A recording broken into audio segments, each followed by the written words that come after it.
क्या पीटीआई पे वाकई बुरा वक्त शुरू हो गया है? क्योंकि 27 लोग ऐसे हैं जो फाइनेंसर हैं और इन फाइनेंसर्स को भी गिरफ्तार करने का फैसला कर लिया है कि वो 27 लोग कौन हैं। हम आज के वीलॉग में आपको ये भी बताएंगे।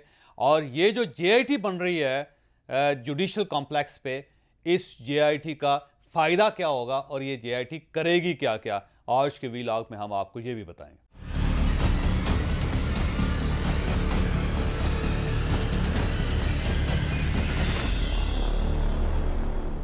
आज पार्लियामेंट हाउस में जो कुछ हुआ, मैं उसको साइड पर रखता हूं क्योंकि सारा दिन आप देखते ही रहे स्क्रीन पे।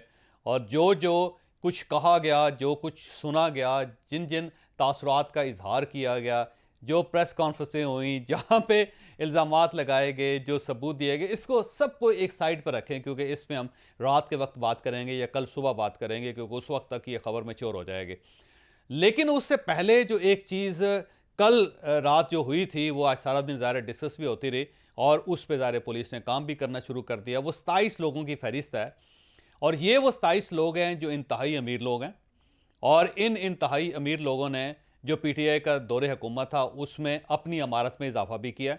और इसके साथ साथ खुले दिल के लोग भी हैं। इमरान खान साहब को जब भी फंड्स की ज़रूरत पड़ती है तो इन 27 लोगों को फौरी तौर पर कहा जाता है। एक व्हाट्सएप ग्रुप है, उसी ग्रुप के अंदर अनाउंसमेंट की जाती है कि फ़लाँ इशू पे इतने पैसे चाहिए और फिर इन 27 लोगों से कहा जाता है कि चलें जी बिस्मिल्लाह करें। तो इनमें से कोई शख्स भी ऐसा नहीं है जो करोड़ रुपए से कम पीटीआई को पैसे देता हो। तो जब भी ज़रूरत पड़ेगी तो इन्हीं से कहा जाएगा और ये कम से कम 1 करोड़ रुपया जो ना पार्टी के फंड में जमा करवा देंगे या उसी वक्त कैश का बंदोबस्त करके पार्टी के हवाले कर देंगे और उसके बाद फिर पार्टी इन पैसों से अपना फंक्शन करेगी। तो अगर फ़र्ज़ कर लें कि 27 लोग हैं और सब 1-1 करोड़ रुपए दे रहे हैं तो 27 करोड़ रुपए तो इमरान खान साहब की एक आवाज़ पे फौरी तौर पे जमा हो सकते हैं। तो ये वो लोग हैं जो फाइनेंसर हैं पार्टी के। तो अब पुलिस ने इन सब की फहरिस्तें बना ली हैं और इनके खिलाफ कार्रवाई शुरू हो चुकी है। अब इनके बैंक अकाउंट्स देखे जा रहे हैं, इनके असासे देखे जा रहे हैं, इनकी प्रॉपर्टीज़ देखी जा रही हैं और जिस जिस शख्स के ज़रिए ये पैसे पार्टी को पहुंचाते हैं उन लोगों के गिर्द भी घेरा तंग कर लिया गया। पुलिस का ख्याल ये है कि अगर इन 27 लोगों को रोक दिया जाए कि आज से आप इमरान खान साहब को फ़ंड नहीं देंगे, तो इमरान खान साहब बहुत सारे इवेंट्स ऐसे हैं कि जिनमें इमरान खान साहब वायबल नहीं रहेंगे। वो फिर ज़ाहिर पैसे तो खर्च नहीं कर सकेंगे, तो फिर ज़ाहिर उससे खासे मसाइल पैदा हो जाएंगे। तो ये जो 27 लोग हैं जिनकी फहरिस्त अब आप इस वक्त स्क्रीन पे देख भी रहे हैं, मैं फ़र्दन इनके नाम भी पढ़ देता हूँ और फिर थोड़ा सा आपको डिस्क्रिप्शन भी दे देता हूँ कि ये लोग हैं कौन। मसलन राजा खुर्रम नवाज़ हैं, अमीर आदमी हैं और ये NA 52 से MNA थे। फिर अली नवाज़ अवान साहब जो है NA 53 से MNA और बहुत अच्छे खुशहाल आदमी और ये बड़े पॉजिटिव आदमी भी हैं, इसमें कोई शक नहीं। मैं इनकी तारीफ़ करना चाहता हूँ कि वाकई पॉजिटिव आदमी और पार्टी के साथ खड़ा है। लेकिन ज़ाहिर है पार्टी जब इनसे पैसे मांगती है तो ये पैसे भी दे देते हैं। आमिर महमूद कियानी साहब जो है ये वज़ीर सेहत भी रहे और इनका एक बहुत बड़ा स्कैंडल आया था कि 2 अरब रुपए इन्होंने कमा लिए, तो उस वक्त कहा जाता था ये। अब ये अल्लाह बेहतर जानता है कि सही है ये गलत है। तो ये MNA भी रहे हैं और पार्टी के ज़ाहिर सेक्रेटरी भी रहे हैं। तो ये अमीर आदमी बहुत ज़्यादा। सैमी इज़्दी ये भी सेनेटर हैं और ज़ाहिर जो सेनेटर होते हैं बड़े अमीर होते हैं। डॉक्टर शहजाद वसीम साहब बहुत अमीर आदमी हैं और ये भी पार्टी के लिए हर वक्त फ़ंड देने के लिए तैयार रहते हैं। आज़म स्वाति साहब ज़ाहिर है बड़े अमीर आदमी और आज़म स्वाति साहब को तो जब कहा जाता था तो ये 5-5 करोड़ रुपए दे देते थे। और बल्कि ये एक वक्त ये भी था कि शहजाद वसीम और आज़म स्वाति साहब दोनों धड़ाधड़ पैसे देते थे। जब भी इमरान खान साहब कह देते थे तो फौरी तौर पे पैसे पहुंचा दिए जाते थे और 10-10 करोड़ रुपए भी इन लोगों ने दिए हैं। सेनेटर फौजिया अरशद साहिबा जो है ना, वो भी ये भी अमीर खातून है और इनका दिल भी बहुत खुला है।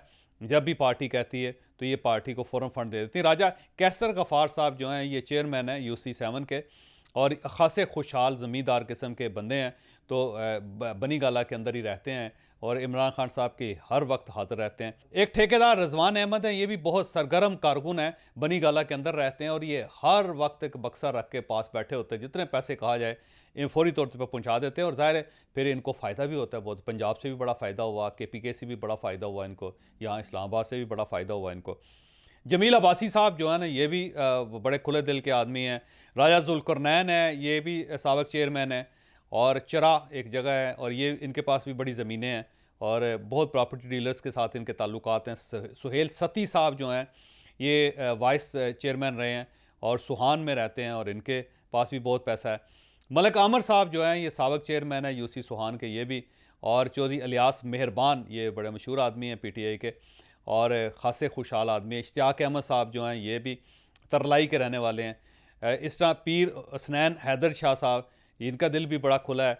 अमजद महमूद साहब हैं, फिर मलक साजिद साहब हैं, फिर शिराज कियानी साहब हैं, ये आप इनको अच्छी तरह जानते हैं, सैदपुर में रहते हैं।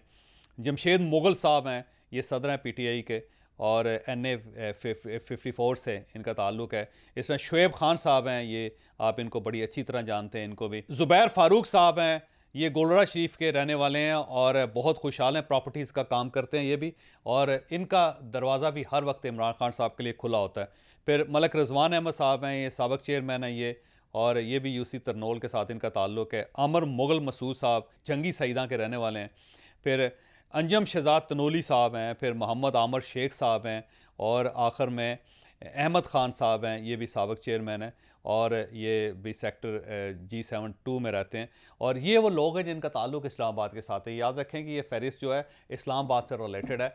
इस्लामाबाद के 27 लोग हैं, इस्लामाबाद के मज़ाफ़ात में रहते हैं, और जब भी यहाँ पे इस्लामाबाद के अंदर कोई इवेंट होता है या लाहौर के अंदर भी होता है तो इनसे फ़ौरन पैसे मांग लिए जाते हैं। तो और ये इस बार भी जब लाहौर के अंदर ज़ाहिर है अनकरीब एक बहुत बड़ा जलसा हो रहा है, तो इस जलसे के लिए भी इनसे रब्ता किया गया पैसे इकट्ठे करने के लिए।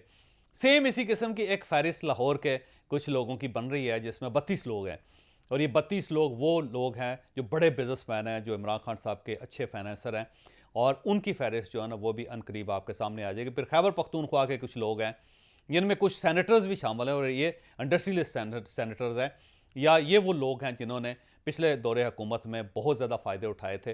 तो इन लोगों की भी एक फ़हरिस्त है जिनसे भी पैसे मांगे जाते हैं। तो कहा यह जाता है कि इमरान खान साहब की एक कॉल पे 1 करोड़ रुपया जमा हो सकता है, और 1 करोड़ रुपया जमा होता भी रहा है, क्योंकि अब आप खुद तसव्वुर कीजिए कि अगर 100 लोग हों और ये 100 के 100 लोग इंतहाई खुशहाल हों, और इमरान खान साहब इनसे कहें कि आप सब ने 1-1 करोड़ रुपया देना है, तो इनमें से कौन होगा जो एतराज़ करेगा या पीछे हटेगा। तो 1 अरब रुपया जमा करना इमरान खान साहब के लिए कोई बहुत बड़ी बात नहीं है। फिर इसके साथ साथ कुछ ऐसे लोग भी हैं कि जो टिकट होल्डर्स हैं, जिन्हें ज़ाहिर इमरान खान साहब ने टिकट्स दिए थे। अब उन्हें पता है कि हमने अगर अगला इलेक्शन लड़ना है तो हमें इमरान खान साहब की हर बात माननी पड़ेगी, और वो लोग भी हर वक्त पैसे देने के लिए तैयार बैठे रहते हैं। फिर कुछ ऐसे लोग हैं जिन्हें टिकट्स की तवक्को है, जिन्हें ख्याल है कि अगर हमें इस बार टिकट नहीं मिलता तो आने वाले दिनों में तो डेफिनेटली टिकट मिल ही जाएगा, और ये लोग जो हैं ये भी बड़े खुशहाल हैं, और उनकी भी फ़हरिस्तें इमरान खान साहब के पास, पीटीआई के पास हैं, और वो फ़हरिस्तें भी अब पुलिस के पास आ चुकी हैं। लिहाजा पुलिस उन सब लोगों को भी पूछेगी, FBI भी पूछेगा, उनको टैक्स के नोटिस भी जाएंगे कि जनाब ये कहाँ से इतना पैसा आ रहा है और ये किस तरीके से आप पार्टी को फ़ंड कर रहा है। तो ये आने वाले दिनों में पीटीआई के लिए ख़ासा मुश्किल वक्त होगा। इमरान खान साहब को इन सब चीज़ों का जवाब भी देना पड़ेगा, और ये जो इनकी माशी नर्व है ये पीछे से जब काट दी जाएगी तो उसके बाद ज़ाहिर इमरान खान साहब के लिए एक्टिविटी चलाना इतना आसान काम नहीं होगा। अब हम आते हैं JIT की तरफ। जुडिशल कॉम्प्लेक्स पे जो JIT बन रही है उसमें ज़ाहिर है उसके अंदर याद रखिएगा कि तमाम तफ्तीशी इदारों के लोग होंगे। इसके अंदर ISI के लोग भी होंगे, इसके अंदर MI के लोग भी होंगे, इसके अंदर IB के लोग भी होंगे, इसके अंदर पुलिस के लोग भी होंगे, इसके अंदर कुछ और लोग ऐसे भी होंगे कि जो आने वाले दिनों में आपको पता लगेगा तो आपके भी छक्के छूट जाएंगे। तो ये सारे लोग बैठ के बाकायदा वीडियोस देख के, ऑडियोज़ देख के, कुछ मोबाइल फ़ोन्स का डाटा देख के ये फ़ैसला करेंगे कि क्या जुडिशल कॉम्प्लेक्स के ऊपर जो हमला हुआ था या जो एक्टिविटी हुई थी उसके पीछे बाकायदा साजिश थी, या फिर ये रैंडमली हो गए। और ये साबित करेंगे ये लोग कि ये रैंडम नहीं था, बाकायदा वर्कर्स को लाया गया था, और उन्हें गाड़ियाँ फ़राहम की गई थी, उन्हें पैसा फ़राहम किया गया था, उन्हें खाना दिया गया था, उनको रास्ते और रूट्स बना के दिए गए थे कि आपने इस रास्ते से आना है। फिर उन्हें ड्यूटीज़ असाइन की गई थी कि आपने क्या करना है, आपने क्या करना है, आपने क्या करना है। फिर जो छतों के ऊपर चढ़ के जो सदीक जान साहब की एक वीडियो आप देख रहे होंगे, वहाँ से जो शेलिंग हो रही थी, जो पीटीआई के अपने लोगों की तरफ से शेलिंग हो रही थी, उसका बैकग्राउंड भी बताया जाएगा। और 500 लोग गिरफ्तार हैं, और उनमें से 21 लोग ऐसे हैं कि जिनका अभी एतराफ़ी बयान हो चुका है, और उसमें जो कुछ उन्होंने कहा वो भी ज़ाहिर है इस JIT के सामने पेश होगा, और वो लोग भी पेश किए जाएंगे, और उनसे भी पूछा जाएगा कि आपका जो बयान है वो किसी दबाव के नतीजे में तो नहीं आया था।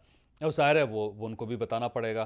तो ये सारी चीज़ें जब इकट्ठी होंगी और उसके बाद अगर JIT की रिपोर्ट आ जाती है तो फिर डेफिनेटली आप अंदाज़ा लगाइए कि इमरान खान साहब के लिए हालात खासे मुश्किल हो जाएंगे। और ये जो JIT है ये बिल्कुल उसी तरह की जीआईटी जैसी पनामा पे बनी थी। आपको याद होगा कि जब पनामा के ऊपर जीआईटी बनी थी तो उसके अंदर आईएसआई और एमआई के लोग डाले गए थे। और मुझे जनाब बाजवा साहब ने ये बताया था और कई बार उन्होंने बताया कि जब ये मियां नवाज शरीफ साहब की तरफ से कहा गया कि आप मेहरबानी करके इसके अंदर आईएसआई और एमआई के लोग डालें, तो मैंने इस पे एतराज़ किया था। मैंने मियां साहब से कहा था कि मियां साहब, जब आप इन लोगों को शामिल करेंगे तो फिर इन लोगों को रोका नहीं जा सकेगा, फिर ये गड़े मुर्दे भी उखाड़ लाएंगे, ये वहाँ से डॉक्यूमेंट्स ले आएंगे जहाँ से आपका तसव्वुर भी नहीं है। तो मेरा आपको मशवरा ये है कि इसे सिविलियंस तक रहने दें ताकि आप इससे बेहतर तरीके से निपट सकेंगे इस केस को। और अगर आपने इसमें फ़ौज को शामिल कर लिया तो फिर आपके लिए मुश्किल हो जाएगा। लेकिन जनरल बाजवा साहब का कहना था कि मियां नवाज शरीफ साहब का ख्याल था कि नहीं, जब मैं आईएसआई और एमआई से भी क्लियर हो जाऊंगा तो मेरे लिए चीज़ें आसान हो जाएंगी। और मैं उन्हें रोकता रहा लेकिन वो नहीं रोके। और उसके बाद जब एमआई और आईएसआई के ब्रिगेडियर्स जीआईटी में शामिल हुए तो फिर वो वहाँ से डॉक्यूमेंट्स ले आए जिनका मियां नवाज शरीफ साहब को अंदाज़ा भी नहीं था। तो इवन दुबई से भी उनका अकामा जो था वो भी आ गया। और उसके बाद ज़ाहिर है फिर पनामा केस एक ऐसा पंडोरा बाग साबित हुआ कि जो मियां नवाज शरीफ साहब की गवर्नमेंट को खा गया। तो अब ये उसी टाइप के एक जीआईटी है जिसके अंदर सारे इदारों के लोग होंगे और इनके पास पावर्स भी बहुत बेतहाशा होंगे। और ये अगर अपनी पावर्स को एक्सरसाइज कर लेते हैं और सब कुछ खोद के निकाल लेते हैं, कुछ इनके सामने इतराफ़ी लोग आ जाते हैं, कुछ ऐसे लोग आ जाते हैं जो वादा माफ़ गवाह बन जाते हैं और बाकी इनके पास ऑडियो वीडियोस आ जाती हैं, तो फिर आप खुद अंदाज़ा लगाएं कि ये केस जब बनेगा तो क्या इमरान खान साहब अपनी सियासत चला सकेंगे, क्या पीटीआई कायम रह सकेगी। तो ये जीआईटी जो है ये बहुत खौफनाक है और ये खौफनाक जीआईटी आने वाले दिनों में कुछ ऐसे चैप्टर खोलेगी कि जिसके बाद इलेक्शन तो नहीं होगा, ना इलेक्शन होगा और फिर ना ही इमरान खान साहब के लिए सियासत करना इतना आसान रहेगा। और जेआईटी ज़ाहिर है ये भी पूछेगी इमरान खान साहब से कि आपने बाकायदा कौम से खिताब करते हुए कहा था कि जब मैं जुडिशल कॉम्प्लेक्स गया तो वहाँ पे अंदर रेंजर्स थी, पुलिस थी, और जब मैं वहाँ गया तो मुझे पता चल गया कि मुझे इन्होंने अंदर रख के मार देना है। और जब मैं वहाँ पहुँचा तो मेरे एक कुलीग ने मुझे इशारा किया कि यहाँ से निकल जाओ, दौड़ जाओ, क्योंकि इन्होंने तुम्हें जेल नहीं पहुँचाना, ये तुम्हें कत्ल करने लगे हैं। तो ज़ाहिर है जीआईटी उनसे पूछेगी इमरान खान साहब से कि जनाब वो कुलीग तो पेश करें जिसका अंदाज़ा इतना सही था। दूसरा, ये जो आपने कहा कि मुझे वहाँ पे कत्ल करने का मंसूबा था, तो आप इसका एविडेंस दे। तो ज़ाहिर है इमरान खान साहब के पास एविडेंस तो नहीं होगा। फिर इमरान खान साहब जब एविडेंस नहीं दे सकेंगे तो फिर उनके पास दो ही ऑप्शन होंगे, या सज़ा भुगतें या फिर माफ़ी मांगें। मेरा ख्याल है इमरान खान साहब माफ़ी मांग लेंगे क्योंकि सज़ा भुगतने के लिए तो वो तैयार नहीं है।